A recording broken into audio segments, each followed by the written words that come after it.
ಸರ್ಕಾರಿ ವ್ಯವಸ್ಥೆಯ ದುರುಪಯೋಗ ಮಾಡ್ಕೊಂಡಿದ್ದಾರೆ. ಅವ್ಯಾವುದೂ ನಡೀಲಿಕ್ಕಿಲ್ಲ ಅನ್ನುವಂಥ ವಿಶ್ವಾಸ ನಾನು ಹೊಂದಿದ್ದೇನೆ. ಬಹುಮತದಿಂದ ನಿಶ್ಚಿತವಾಗಿ ಗೆಲ್ತೈತೆ ಅನ್ನುವಂಥ ನಂಬಿಕೆ ನಮ್ಮೆಲ್ಲ ಕುಟುಂಬದ.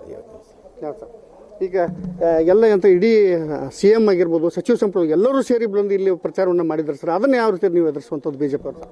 ಎದುರಿಸುವಂಥದ್ದು ಏನು ಇಲ್ಲ. ನಾವು ಮನಸ್ಸನ್ನು ಗೆದ್ದಿದ್ದೇವೆ. ನಾವು ಭಾರತೀಯ ಜನತಾ ಪಾರ್ಟಿ ಪರವಾದಂಥ ದೊಡ್ಡ ಇದ್ದಂಥದ್ದು ಜನರು BJPಗೆ ಮತ ಹಾಕ್ತೀವಿ ಅನ್ನುವಂಥ ವಿಶ್ವಾಸ ನಾವೆಲ್ಲ ಕಡೆ ಹೋದಂಥ ಸಂದರ್ಭದಲ್ಲಿ ನಮಗೆ ನೀಡಿದಂಥ ಭರವಸೆಗಳ ಆಧಾರದ ಮೇಲೆ ನಾನು ಇವತ್ತು ಮಾತಾಡ್ತಾ ಇದ್ದೇನೆ. ನಿಶ್ಚಿತವಾಗಿ ಭಾರತೀಯ ಜನತಾ ಪಾರ್ಟಿ ಹೆಚ್ಚಿನ ಬಹುಮತದಿಂದ ಗೆಲ್ಲುವಂಥದ್ದಿಲ್ಲ.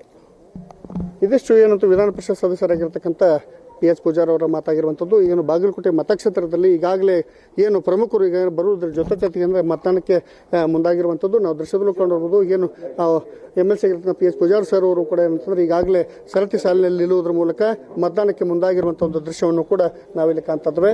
ಒಟ್ಟಾರೆಯಾಗಿ ಏನು ಬಾಗಲಕೋಟೆ ಮತಕ್ಷೇತ್ರದಲ್ಲಿ 322 ಮತಗಟ್ಟೆಗಳನ್ನು ಏನು ಸ್ಥಾಪನೆ ಮಾಡಲಾಗಿದೋ, ಹೀಗಾಗಿ ಏನಂತಂದ್ರೆ ಯಾವುದೇ ರೀತಿಯಾದಂಥ ಅಹಿತಕರ ಘಟನೆಗಳು ಆಗಬಾರ್ದು ಅನ್ನುವಂಥ ಕಾರಣಕ್ಕೆ ಇವತ್ತಿನ ದಿವಸ ಏನಂತಂದ್ರೆ 2500ಕ್ಕೂ ಅಧಿಕ ಏನಂತಂದ್ರೆ ಸಿಬ್ಬಂದಿಗಳನ್ನು ಕೂಡ ನಿಯೋಜನೆ ಮಾಡಿರುವಂಥದ್ದನ್ನು ಕೂಡ ನಾವಿಲ್ಲಿ ಕಾಣ್ತಿದ್ದೇವೆ. ಒಟ್ಟಾರೆಯಾಗಿ ಬಾಗಲಕೋಟೆ ವಿಧಾನಸಭಾ ಮತಕ್ಷೇತ್ರಕ್ಕೆ ಸಂಬಂಧಪಟ್ಟಂತೆ ಈಗಾಗಲೇ ಎಲ್ಲ ಸಿದ್ಧತೆಗಳು ಮಾಡಿದ್ವು ಮತ್ತು ಮೊದಲ 1 ಗಂಟೆವರೆಗೂ ಕೂಡ ಸಾಕಷ್ಟು ಏನಂತಂದ್ರೆ ಮತ್ತು ಬಿರುಸಿನ ಮತದಾನ ಕೂಡ ಆಗಿರುವಂಥದ್ದನ್ನು ಕೂಡ ನಾವಿಲ್ಲಿ ಕಾಣ್ತಿದ್ದೇವೆ. ರಕ್ಷಿತ್, ಅರ್ಜುನ್, ಅದೇ ರೀತಿ ಮಹಾಂತೇಶ್, ಥ್ಯಾಂಕ್ ಯು ಮಾಹಿತಿಗೆ.